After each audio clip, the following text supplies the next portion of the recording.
Krishnapatnam container terminal మూతపడిపోయిందని TDP మాజీ మంత్రి సోమిరెడ్డి చంద్రమోహన్ రెడ్డి ఆందోళన వ్యక్తం చేశారు. రాష్ట్రానికి వచ్చే 1000 కోట్ల ఆదాయం నిలిచిపోవడంతో పాటు భూములిచ్చిన రైతులు తీవ్రంగా నష్టపోతున్నారన్నారు. ప్రజల దగ్గర తీసుకున్న విలువైన భూములు వెనక్కి ఇచ్చేయాలని డిమాండ్ చేసిన సోమిరెడ్డి ఇంత పెద్ద పోర్టు తరలిపోతుంటే రివ్యూ చేయించే ఆలోచన సీఎంకి లేదా అని ప్రశ్నించారు. అదానీ చేతికి వచ్చిన తర్వాత ఏకేపీఎల్గా మారిపోయింది. అందుకు ముందు కేపీసీటీ, ఇప్పుడు ఏకేపీఎల్, అదానీ కృష్ణపట్నం పోర్ట్ లిమిటెడ్. దాంట్లో ఓడరేవు మూతపడిపోతుంది. ఇంతకంటే దురదృష్టం ఇంకోటి లేదు.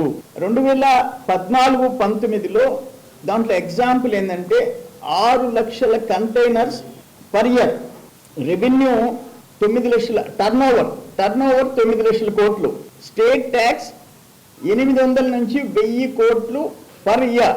కేంద్ర ప్రభుత్వం అనుమతి అదానీ కంపెనీ తీసుకుంది.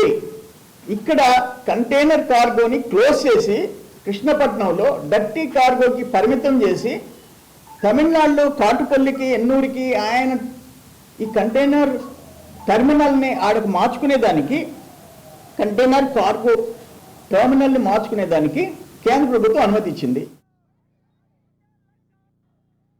కృష్ణపట్నం పోర్ట్ అంటే మేజర్ పోర్ట్స్లో